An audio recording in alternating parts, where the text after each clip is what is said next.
The depths of bodies of water hide countless secrets and chilling evidence of tragedies and crimes. This discovery shocked the residents of the small town of Warwick in southern Oklahoma, USA, when one gloomy day, the waves washed the mutilated body of a young girl ashore. The horrifying find shook all 2,000 inhabitants of the quiet settlement, where everyone knows each other. The local police understood that the river bottom concealed evidence of numerous unsolved atrocities, but the great depth and fast current made them almost inaccessible. In the cozy town of Warwick, life flows measured and unhurried.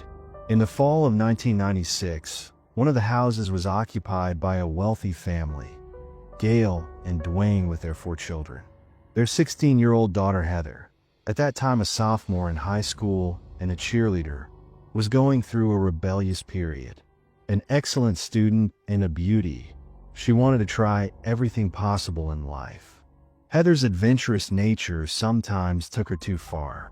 On the evening of October 2nd, 1996, an argument broke out between Heather and her mother over a $300 phone bill racked up by her daughter's chats with friends. The family was short on money. The father, an electrician named Dwayne, had nearly died and was seriously injured in a transformer explosion. Treatment and skin grafts required significant expenses, so while the men could not work, the mother took on an extra job. The woman tried in vain to instill in Heather respect for work and money, to foster independence. The daughter, however, was too stubborn to admit her guilt, which led to a fierce quarrel. When emotions subsided, the offended Heather silently went to her room, ignoring her mother and only wishing her father good night. The next morning, October 3rd, when Gail woke the children for breakfast, her daughter did not appear. The woman decided that hunger would force the stubborn girl to come downstairs, but she never came out. The mother went upstairs and was surprised to find the room empty. The alarmed parents called all of Heather's girlfriends, but none of them knew where she was. Heather had never run away before and had no mental problems. She was too tidy to go somewhere for a long time without clothes or cosmetics. Gail and Dwayne immediately reported the disappearance to the sheriff in Warwick. The woman told about yesterday's quarrel with her daughter over her endless phone chats. The sheriff tried to calm the worried parents, saying that teenagers often run away from home after conflicts, but usually quickly return. However, Gail and Dwayne knew their Heather was not like that. The girl always sought compromises, not hide from problems. This time, unfortunately, the mother's overly emotional reaction and the daughter's lack of restraint led to a sad situation. The police explained that a missing person report could only be filed 24 hours after the last contact, and sent the couple home to wait. But time passed, and there was still no news from Heather. Disappointed by the attitude of law enforcement, the parents decided to start their own search. First of all, they talked to their daughter's closest circle, her friends, including 17-year-old Randy Wood, the captain of the school football team. Although Randy and Heather's short-lived romance had ended, the young people remained friends. Randy Wood, Heather's first boyfriend, with whom she had recently racked up an astronomical phone bill shortly before her disappearance, assured the girl's mother of his complete ignorance of her whereabouts or possible vicissitudes. Despite his seemingly sincere intonation, Gail intuitively felt that the young man was hiding something. His speech sounded rehearsed, and his indifference to the fate of his former beloved betrayed a suspicious detachment. However, they could not catch Randy in a lie, so Gail decided to contact Josh Bagwell, Heather's new 17-year-old high school boyfriend. When the woman called Bagwell, his grandmother picked up the phone. The elderly lady reported that the young man was sleeping off a party, so she did not dare to wake him up. She categorically refused to call her grandson to the phone, incidentally admitting that she was just cleaning up the yard near the trailer where the schoolchildren had held a party the day before. When asked about Heather, the old woman replied that she had not seen the girl there. Having not received any useful facts, The parents of the missing girl drove around the entire district in a desperate search for at least some clue. But all efforts were in vain. So Gail and Dwayne, after waiting a day, turned to the police again. Only this time did the law enforcement officers join the search operation. After 7 days of Heather's absence, hope of finding her alive was fading with each passing hour. Later, a police patrol, inspecting the Texas border areas, noticed a body in the river, turned face down, half submerged in the murky waters. Passers-by on the bridge drew attention to the terrible find, although a thick layer of mud tried to hide it from human eyes. The divers managed to pull the eerie cargo ashore, but something much more horrifying was hiding under the dirt. The victim, whose mutilated body was covered with shotgun pellet marks, had obviously suffered from a point-blank shot from a shotgun. The face was so disfigured that identifying the deceased at first glance seemed impossible. A thorough forensic examination was needed. The investigation established that the unfortunate girl had been shot 9 times at close range. 1 in the back of the head and 8 in the back, which literally tore her body to pieces. Since at that time, only one person was being sought in this area. Heather Rich, the girl's parents, were called in for identification. The mother was able to recognize her daughter only by the engraved ring that she herself had given her, which dispelled any doubts. The deceased lying on the table in the morgue was indeed Heather. Dental records finally confirmed the victim's identity, as forensic experts found non-removable braces in her mutilated mouth that the schoolgirl wore to correct her bite. The news of the tragic death of the young cheerleader quickly spread through the small town and became the main topic of gossip the very next day. Within a matter of hours, every resident of Warwick learned about the terrible crime. The chilling news did not bypass Randy Wood, for whom that fateful day coincided with the annual football match, where he had been recognized as the king of the game for more than 1 season. Usually, after such competitions, loud celebrations were organized, but this time there was no time for fun. Stunned by the horrific discovery about the fate of his former friend, the young man went to the same bridge where Heather's mutilated body was found. Peering into the opaque river waters, Randy hid a terrible secret from everyone.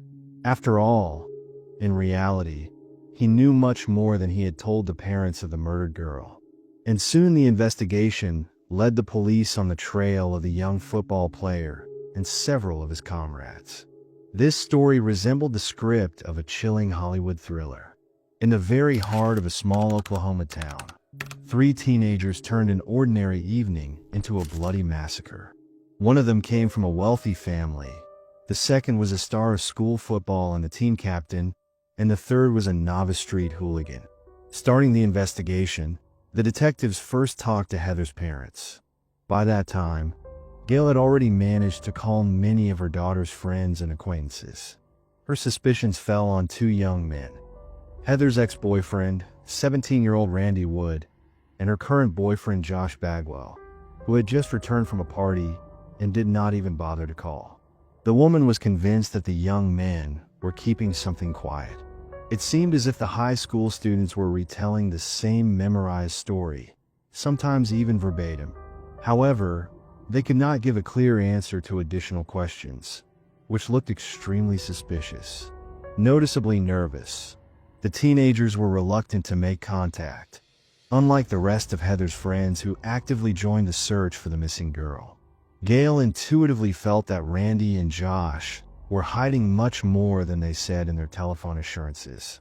Communicating with classmates and other friends of the deceased, investigators received several leads that indicated that Bagwell and Wood possessed information about the events of that fateful night when the schoolgirl ran away from home after an argument with her mother. It later emerged that Heather was indeed going to go to a party to meet her beloved Josh. Despite her parents' prohibition to stay out late, it did not stop the rebellious girl. After waiting for Gail and Dwayne to fall asleep, she jumped out the window around 11 o'clock at night. It was these 2 suspicious young men, well known and popular among local youth, who were supposed to wait for Heather that night. Josh was considered a rich descendant of wealthy parents. He always rode the most expensive cars and wore the most stylish clothes, willingly demonstrating his family's wealth. This young man was a typical representative of the golden youth, who was only interested in his own fame and money. In contrast to him, Randy Wood came from a simple family, but thanks to his talent and perseverance in sports, he gained no less popularity than his rich friend. His friends adored the handsome team captain for his virtuoso play on the field.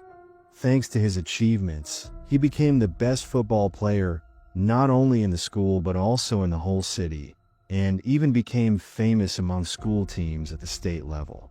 Randy and Josh were inseparable friends and usually spent their free time racing Josh's car on dirt roads. Of course, girls could often be found in their company. The young men regularly got drunk and sometimes smoked marijuana. Due to the lack of entertainment facilities for young people in the town, the teenagers simply had nothing to do, so they improvised as best they could. It is known that Heather Rich often spent her leisure time with this company.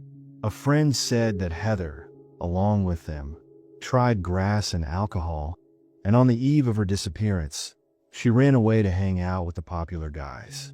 This news stunned the parents of the 16-year-old stray, a student who had embarked on such a dangerous path. Although the couple suspected their daughter's propensity for risky experiments, they did not even suspect that this was happening in the company of young men. It later became known that 5 days before the disappearance, on September 27, 1996, Heather herself and another cheerleader were caught in a corner of the stadium. Marijuana and smoking paraphernalia were found on them. The fact of alcohol consumption was also revealed. Because of this incident, the schoolgirls were suspended from classes for 3 days. The teachers informed Gail and Dwayne about everything, who did not hide their indignation, because they never expected that their 16-year-old daughter would get involved in such dangerous experiments. Heather admitted that she had tried the forbidden substances out of curiosity and promised to quit. However, the parents were more concerned about something else: why a diligent student and athlete had embarked on this wrong path at all. The young girl's fascination with drinking and drugs was frightening.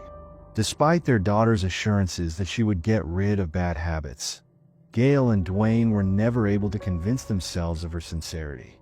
Instead, these pernicious passions likely had a direct bearing on her death.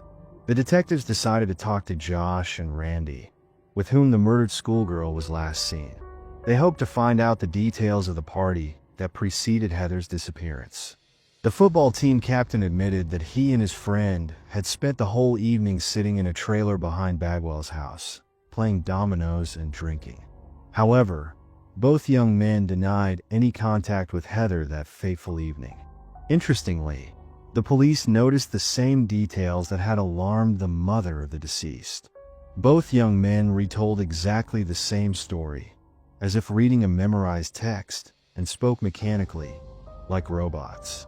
Moreover, they showed almost no emotion, even though it was about the death of their mutual friend. Such behavior convinced law enforcement that the teenagers were lying. They suspected that the murder could have happened out of jealousy, when the young men could not share Heather between themselves. Of course, at that time, the investigators still lacked strong evidence that would directly link the high school students to the crime. However, the strange behavior of Randy and Josh reinforced the police's doubts about their possible involvement. Both found themselves in the role of the main suspects, so it was necessary to study their biographies, relationships with Heather, and the circumstances of the party that took place on the eve of her disappearance more carefully. The autopsy results provided new food for thought. First of all, attention was drawn to the number of shots, as many as 9. Even police shotguns usually hold 8 rounds in the magazine. Why would someone reload a weapon to fire an extra shot when the victim was obviously already dead? Another interesting detail is the type of ammunition used, the so-called double-aught buckshot. These powerful cartridges have excessive killing power for the execution of a 16-year-old girl. Fortunately, this specific choice of the criminal helped the investigation make its first serious breakthrough. These rare rounds were sold in only one store in the city.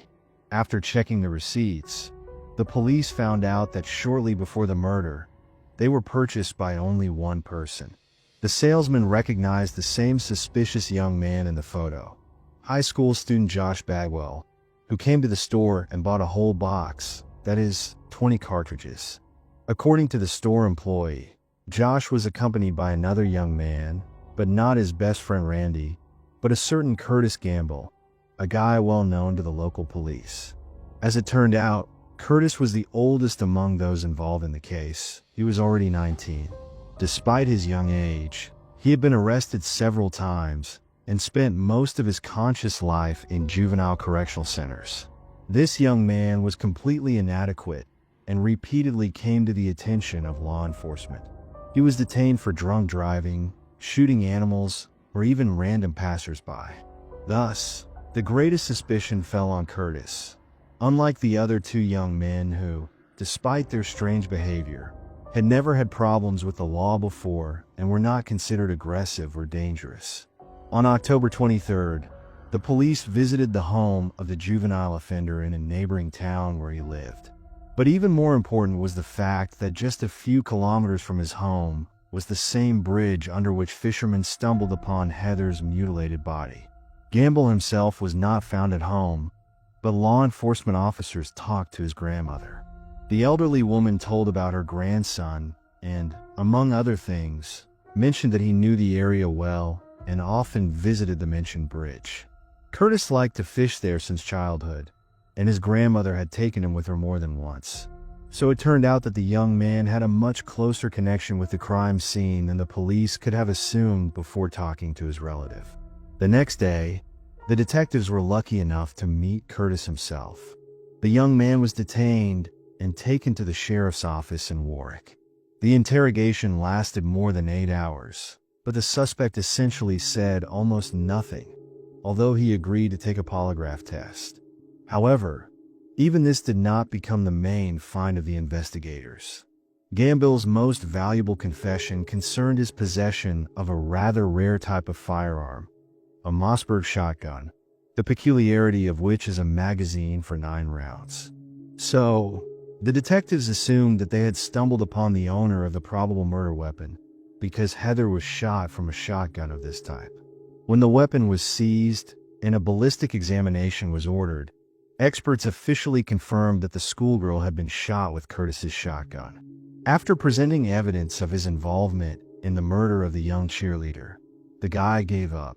He told the police that he had involved his 2 friends, Randy Wood and Josh Bagwell, in this crime, after which he wrote a detailed 2-page confession.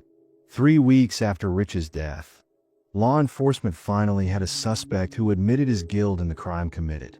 Given the probable complicity of other young men, Wood and Bagwell were also arrested and taken to the station.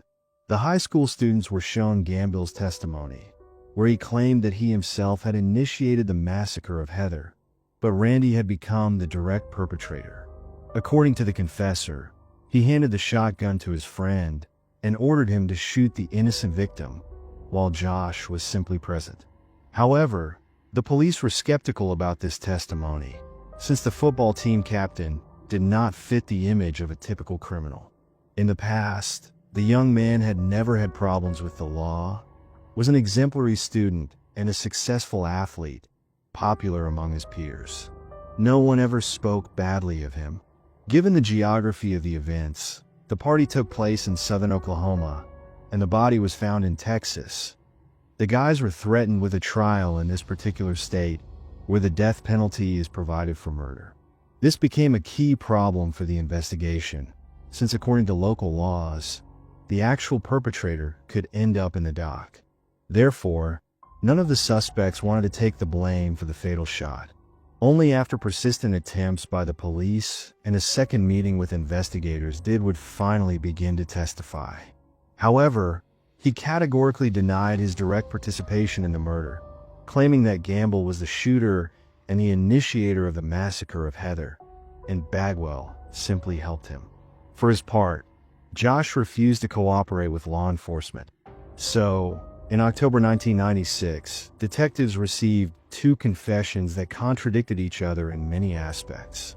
In the end, the investigators concluded that Randy's testimony seemed more truthful, and he also successfully passed a polygraph test. It became clear that it was unlikely that it would be possible to establish the exact sequence of events on the fateful evening of October 2nd with 100% accuracy, but it was decided to rely on the information provided by the football team captain. According to his confessions, on that day would plan to drink with his friends Gamble and Bagwell. When they gathered, it turned out that Heather Rich was supposed to join them.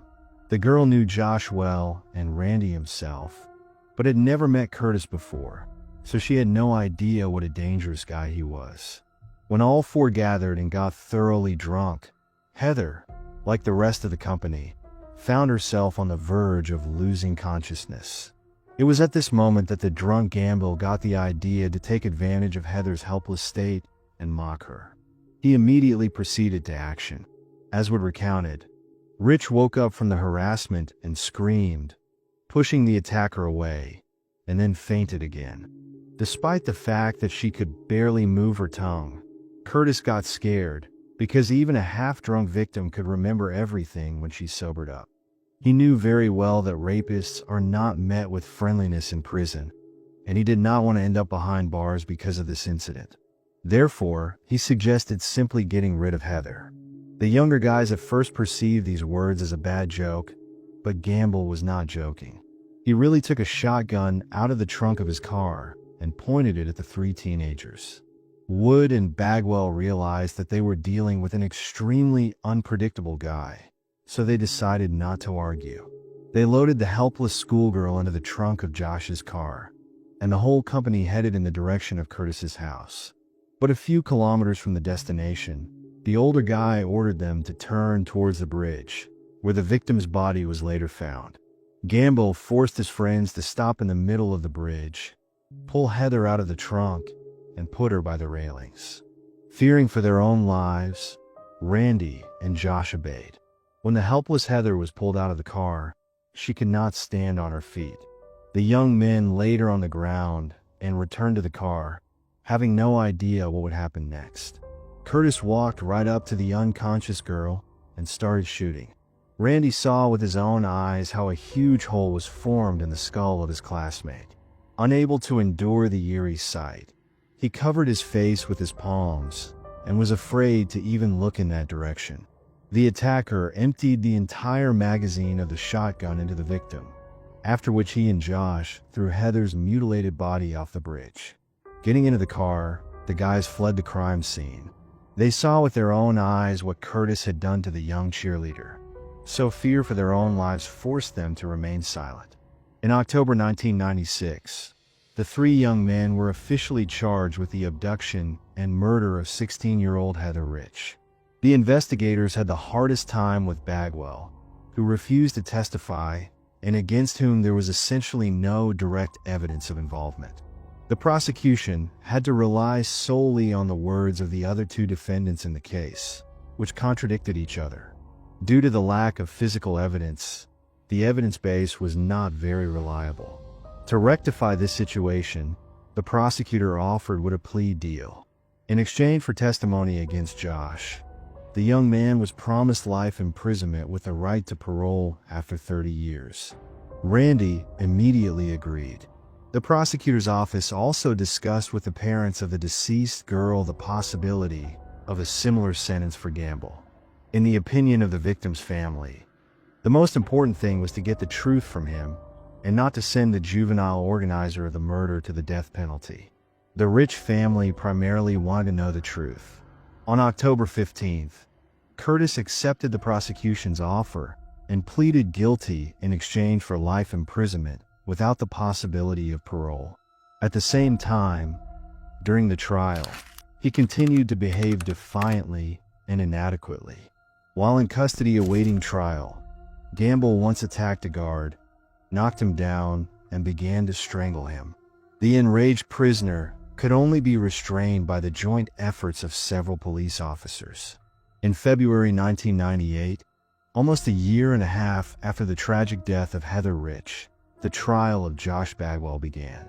The case gained such publicity that there were an extraordinary number of people who wanted to attend the hearings. In the end, access to the courtroom was restricted, prohibiting both casual spectators and media representatives from being present. The defendants' lawyers resorted to various attempts to justify their clients. In fact, the attorneys tried to tarnish Heather's reputation, portraying her as an alcoholic and a promiscuous girl who allegedly had intimate relations with Curtis herself, and then began to threaten him with exposure, forcing the guy to resort to extreme measures. The parents had to defend the honor and dignity of their daughter. In reality, Heather was a diligent student, a talented athlete, and an extremely decent person who simply found herself in the wrong company and faced a real criminal. The floor was given to Gamble. To the surprise of those present, he suddenly returned to his initial version of events, claiming that Bagwell did not participate in the crime at all and was not even aware of the murder plans. Instead, according to Curtis, it was Wood who fired the fatal shot. This testimony deeply shocked Randy. Unexpectedly for everyone, the football team captain made a desperate move. He refused the plea deal. The young man did not want his confession to be regarded as dictated solely by the desire to save his own skin. Accusing his accomplices right in the courtroom, Wood stated that he primarily sought to achieve justice for the innocently murdered girl. This decision went against even the advice of the defendant's lawyer. Despite all the nobility of this act, Randy was consciously risking ending up in the death chamber. It was this selfless behavior of the young man that made an extraordinary impression on Heather's parents. The rich couple even personally met with Wood after the court session. Such a bold and principled step was of great importance for the family of the deceased. On February 10th, Randy appeared before the jury and told the whole truth about the horrific events of that fateful evening. His testimony left no doubt. The young man described in detail the full participation of Josh Bagwell and Curtis Gamble in the murder of Heather Rich, as well as Bagwell's role in concealing the traces of the crime. On February 14th, Curtis was found guilty of conspiracy to commit murder and the intentional commission of this especially grave crime. He was sentenced to life imprisonment with an additional term of 99 years. In May 1998, a meeting of Heather's parents with Randy Wood took place as part of a live talk show on television. Despite all the pain and grief of losing their daughter, the rich couple expressed sincere admiration for the honesty and deep remorse of this young man. On August 7, 1998, the trial of Wood ended. He was also found guilty of involvement in the murder. The young man was sentenced to life imprisonment with the right to parole after 40 years. This decision saddened many people, because Randy was the only one of the three defendants in the case who sincerely repented of what he had done and, risking his own life, decided to convey the truth to the jury. The prevailing opinion in society was that the guy did not deserve such a severe punishment. Josh Bagwell was also sentenced to life imprisonment without the right to parole. He was sent to serve his sentence in the same correctional institution as Gamble. In January 2002, both convicts made a daring escape attempt, taking advantage of the nighttime. They managed to hide in the state of Texas for 10 days. A nationwide manhunt was announced. Eventually, the fugitives were caught and returned behind bars to continue serving their life sentences. Adolescence is an extremely difficult and exciting period in the life of every person. It is quite likely that it is the behavior and decisions of parents at such moments that can determine what the future of their children will be. The tragic story of the death of young Heather Rich makes us think about how fragile human fate can be. The banal teenage desire to test one's limits, feel the adrenaline, and immerse oneself in the adult world turned into fatal consequences for Heather. This eerie story proves that the choice of friends, especially at such a vulnerable age, can radically affect all subsequent life. Of course, all responsibility cannot be shifted only to the parents. In adolescence, children often rebel and do not want to listen to the advice of their elders. However, It is during this period that it is very important to have wise mentors nearby who are able to direct in the right direction, warn against fatal mistakes, and support in difficult times. Unfortunately, in the case of Heather Rich, timely advice and help were not found. The horrific murder of the young cheerleader shook the small town of Warwick and became a tragic lesson for the entire society. This story reminds us how important it is to take care of each other, especially the least protected, our children. After all, sometimes even a single wrong company can lead to irreparable consequences. If you are interested in the details of this eerie crime, I invite you to subscribe to my Detective Brooks channel. There I regularly publish fascinating investigations of the most high-profile criminal cases that make even the most courageous shudder.